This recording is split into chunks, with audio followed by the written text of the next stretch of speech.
In today's episode, we're putting into the engine a brake lever, a Kickstarter gear with spring, some small gizmos, circlips, oil seals, rubbers, crankshaft, no clutch, but also the gearbox. However, the beer that's going into me.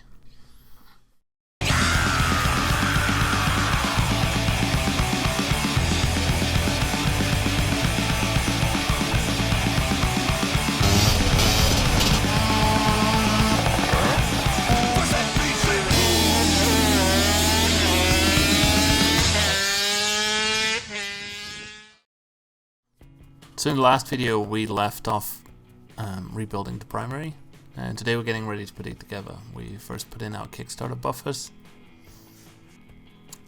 then lube up our Kickstarter and put it through its guide. And then the little bit of tougher part is to put the actual Kickstarter Spring in.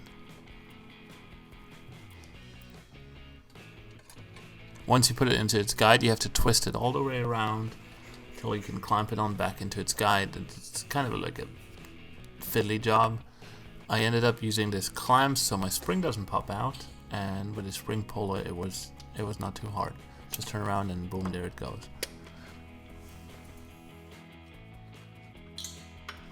Because in order to put the engine together you need to put both bearing circlips and oil seal on, I like to put a piece of blue tape over them, so there's no way that I can put the crankshaft in by accident. It has happened before and it was quite annoying. But first we're putting our brake lever in, where we taking our brake lever axle, putting it through its guide, lubed up, then push it through the spring, hammer it down, it needs a little push, and then you use a cotter pin to keep everything in place. Put the cotter pin through, bend it open, and just fix it in there. And there you go. Brake lever works again.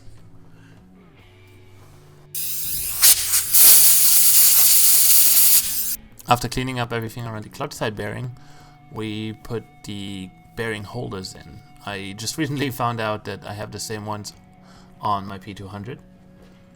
So I guess late rally, early P200 cases are the same, that you have these guides in there. I torqued them down to the same spec that I would do engine case bolts, and then I secured a safety clip. Good? Yes, it's good. And then on the right side of the crankcase, lastly, we put in our adjustment screw for brake and for clutch cable. And with that, we're done on this side. Turning the engine around, we're getting ready to put it together. I'm replacing the broken stud. If you remember correctly, we had one stripped stud. And I got this replacement one that I'm putting in with a special tool. After I removed the blue tape, it's finally time to put the oil seal in. I use red Loctite to keep it in place. I'm not really gluing it in, but with simply hand pushing motions I can keep it where it's supposed to stay.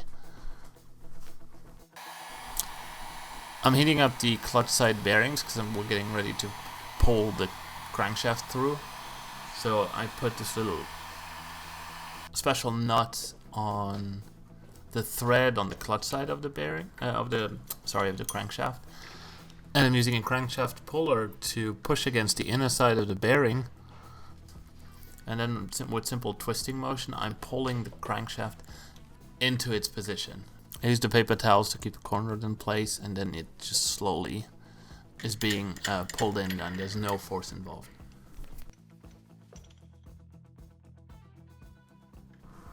Now we're ready for the gearbox. So first we put the primer in, and before we can tap the axle through and tighten it down on the other side, we got to put these needle bearings in.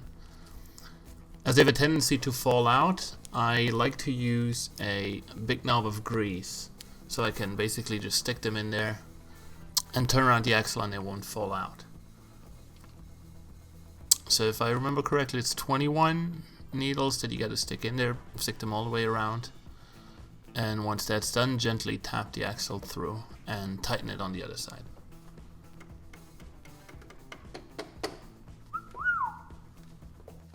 what connects the gearbox to the rear wheel is this driveshaft. So in order to pull it through the bearing on the other side, we're going to use the same tool that we used for the crankshaft. And by simply turning, we can pull it through until it's in position without using any force, any hammering.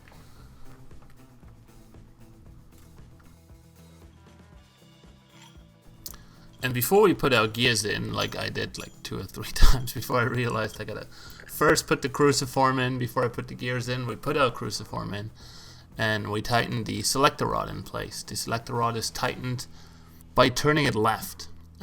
In order to not have the cruciform fall out, which happened to a friend of mine, I'm from now on using red Loctite.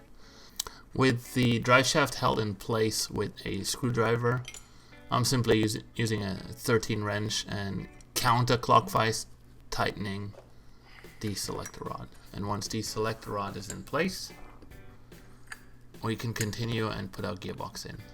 Now here's where it comes in handy that we took our gearbox out and zip tied it together so we always have the gears in the right direction. Finish it up with a spacer and a stir clips, and that's all she wrote in terms of gearbox.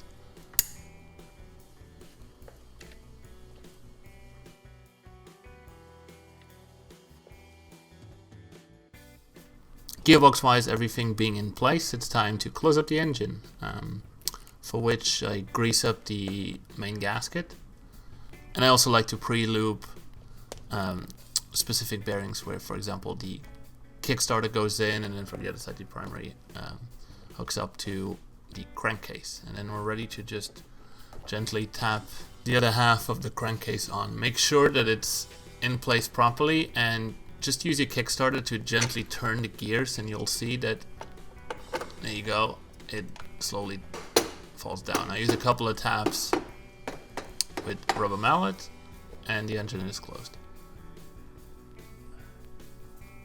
With the right torque setting, which is 1.3 to 1.5 Newton meters, I crosswise tighten all the engine bolts, and then after this is done, make sure that my oil seal is in place. Again, this one I glue it in with red Loctite.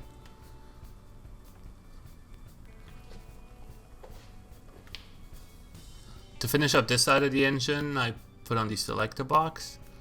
In order to do so, first grease up the gasket and put it on, and then secondly realize I put the gasket on the wrong way and take it off again and turn it around,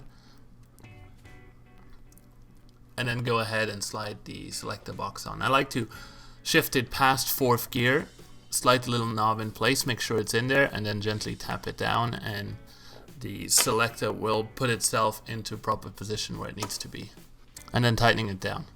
In order to prepare the engine for the ignition, we put on the breaker cam. This is a Rally 200 specific thing, and I'm actually going to stop the video here because I ended up taking it off again. In the next video you'll see we are looking into a 12-volt conversion by putting a PX crank in it, but more about that you'll see in a couple days.